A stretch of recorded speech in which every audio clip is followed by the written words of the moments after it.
everybody. I'm Tom Vassell. I'm Joey Evans. I'm Chris Yee. I'm Z Garcia. Today we're taking a look at a game called Battle of Gods. So this is from Grimfrost, who you said did Deep Rock Galactic. A lot of people like that. It's the Mood Publishing is the part that did Deep Rock Galactic. Mood Publishing, okay. Yeah. And then Ole Steines has done, a lot of different games over the years. I think he's probably best known for Champions of Midgard. Mm-hmm. And so this is the Thor and Loki and all them fighting, but no, Loki's not in the game. Sorry, Thor and Freya, and they're not the ones that you've seen from movies, or they're just their own thing. Right. One I dare not pronounce. Oh, I know. I don't know how to pronounce any of these names. I got Thor right. But anyhow, this is a 2 to 4 player game. Let's take a look at how it plays, and we'll be right back. In this game, up to 4 players can play. Each person's going to take their different character and look at just the gorgeous detail. They come like sun gloss like this, or whatever you want to call it. They're just sun drop, or just a really, really good detail on them. Each player is also going to get a board here. So the Fire Giant, Thor, God of Thunder, Freya, and Hyrrokin the Giantess. So whichever one you pick, you might get a token that comes with that character depending on who they are. And you're also going to get your board. On your board, you have a hit point track. And on a hit point track, you're going to put these glory tokens, which if someone else causes damage to you, they will get that glory token. There are 2 ways to win the game. One is by, killing everybody else, knocking everybody else out. And the other way is to get glory points. 10 glory points is what you need, and if you're playing teams 2v2, if one person gets 10 glory points, they win. So on a player's turns, when it comes time to you, the first thing that you can do is you can make one move. You don't have to move, but you can move. If you ever move onto these purple spots here, you're going to get to roll the special die, which has a lot of different things it can do to you, but they're all good things except this one here, which makes you lose 2 health. But you might get a glory point, draw a card, get some health, things like that. After you're done with that, you then can boost with one of your cards. So each character comes with their own deck. These decks are special cards that you can play. It tells you when you can play them. Play anytime during your turn. Play after you finish all your dice actions. Play when an opponent does damage to you. But rather than playing a card, you can tuck it underneath your board here. So let's say this one is tucked underneath here. It's going to make your actions have more icons on them. This is important because this is where you do the Yahtzee part of the game. You're going to roll dice, and you can keep dice up to twice. So I might say, I'm going to keep these 2 and re-roll these. I'll keep those and re-roll this. Now, dice can be used on their own or to form combos on your board. This, for example, is half a glory point, but put 2 of them together, and you got a glory point. This does a damage to someone who's standing next to you. The hearts heal you. This lets you move 1 space in any direction. This is half of a card, but if you have 2 of them, you get to draw a card. But you're probably going to want to be able to pull these combos off if you can. This symbol on the die doesn't mean anything, but it's used in every combo. So here, she might draw 2 cards. Here, you need 3 dice of the same, and then any other die to play on her. And when that happens, she has a range 3 attack. That's what that R means. She'll do 3 damage to that person, and then 2 glory points. So they all have different attacks. There's all different things that they can do. Suture can even play a big plate down that causes damage to people. Thor can throw a hammer at people and cause damage to them. And that's pretty much the game. You'll roll your dice, do whatever actions you can do, and then it goes to the next person.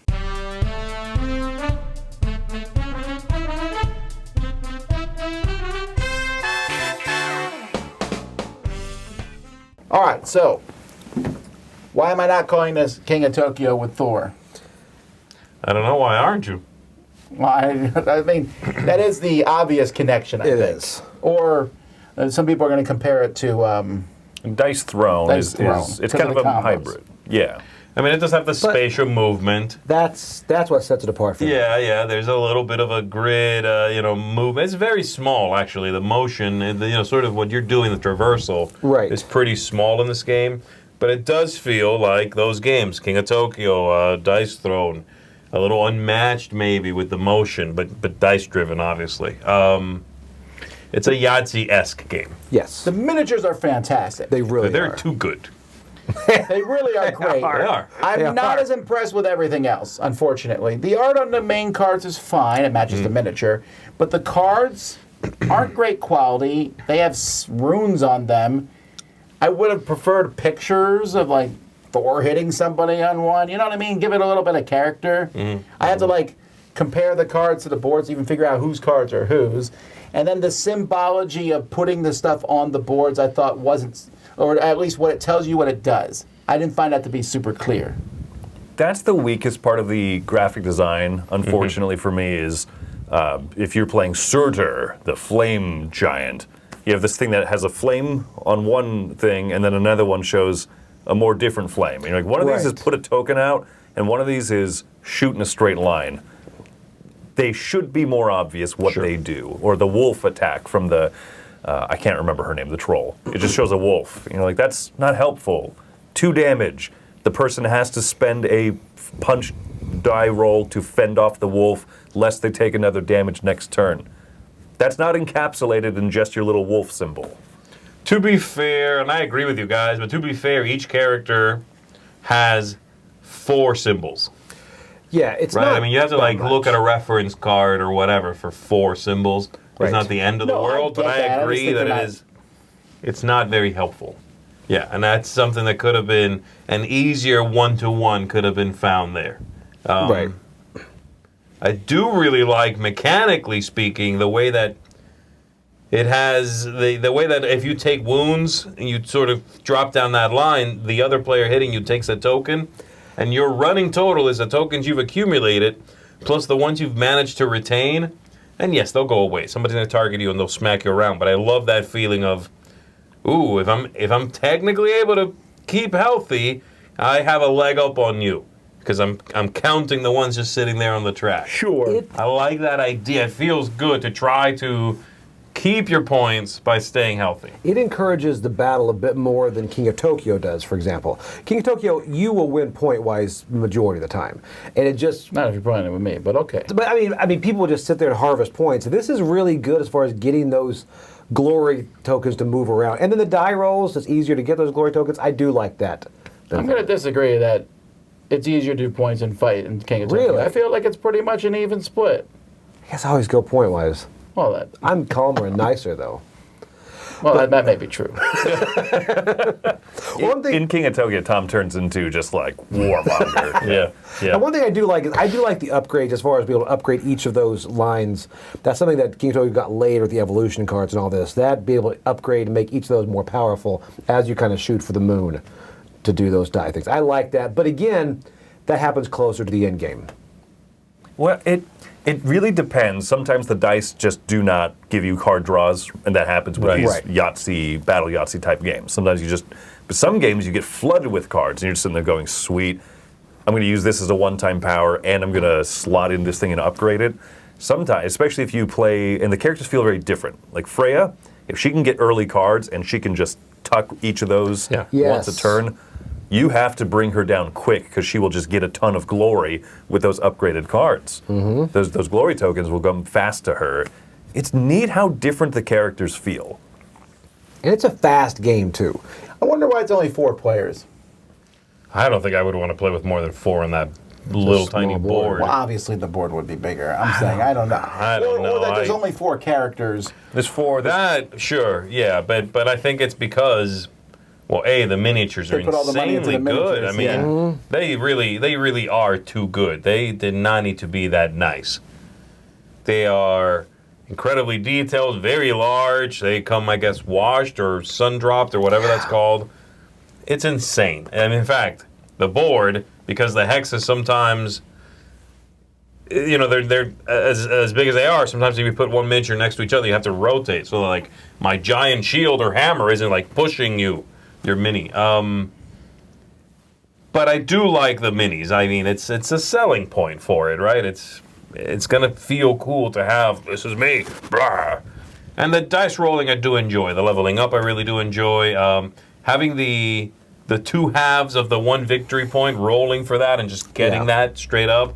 That race being only 10 points, but you ebb and flow, feels cooler than in King of Tokyo, where you're just going to 20, but you rarely lose points. You know what I mean? I like that push and pull. It feels like a tug of war.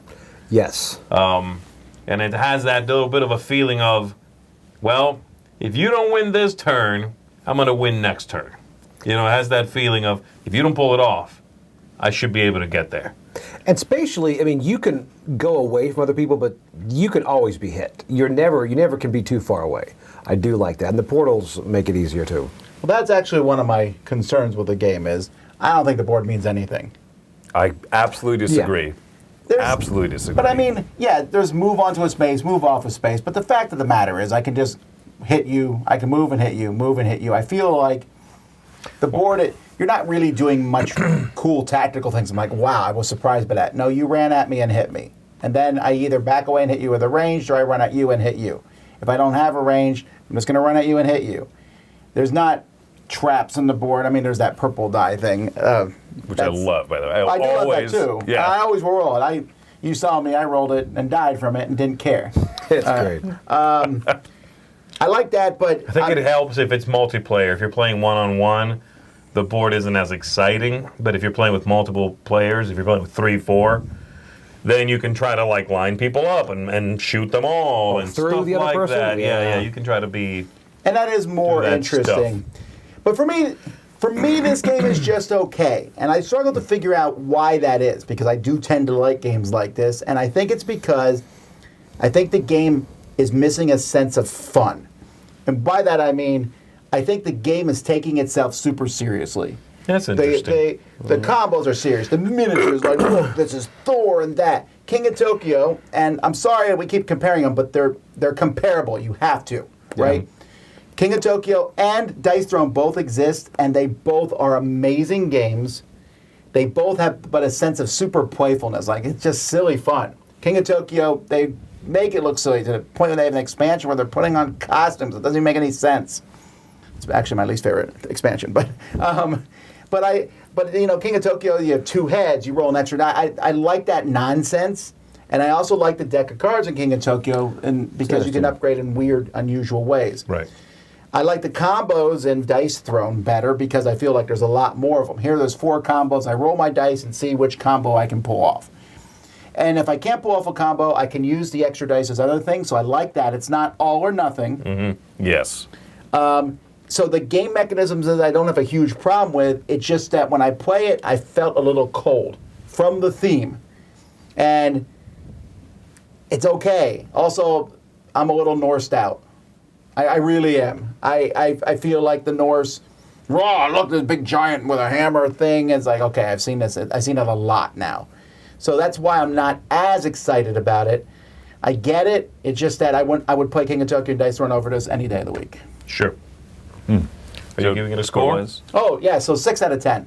Because I don't think it's a bad game. I don't think there's a lot of problems with it. I mean, other than the minor things I said, like with these things. But I will say very positively, I mentioned some symbols I don't like.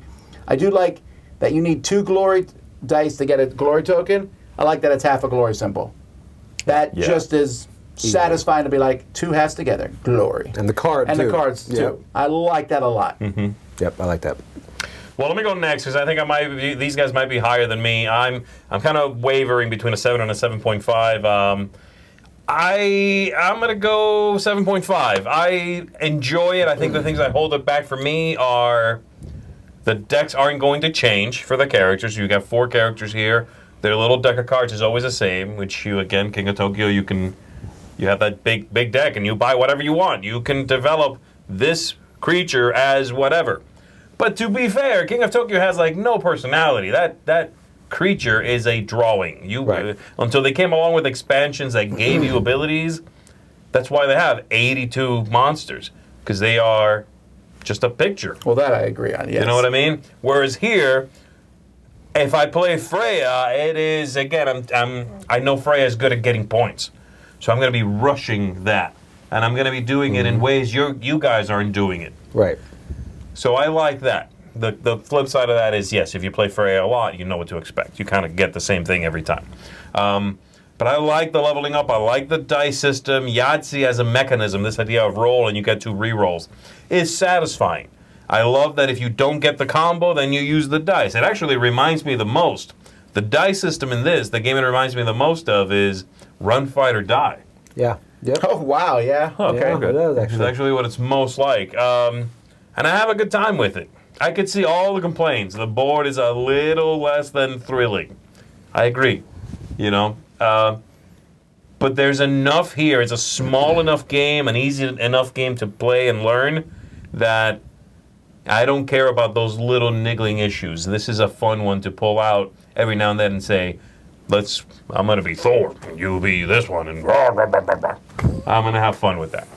Yeah. All right, I'll go next. Okay. I see what you're saying about it takes itself seriously because King of Tokyo is kind of more whimsical and fun and you laugh a lot. This one you feel like you're like, we're going to go at it. So there's a different audience for this than King of Tokyo. That being said, it's funny, King of Tokyo, I wanted those minis. Now that I have them, I kind of am glad King of Tokyo is what it is. You know, because this is a different game. I'm going to add an 8 for this. I like it a lot. I like the spatial movement.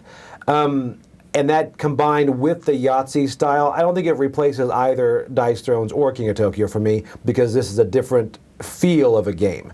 There are so many things I like, be able to evolve those cards and tuck them and keep going through and shoot for the moon, trying to get that great combination.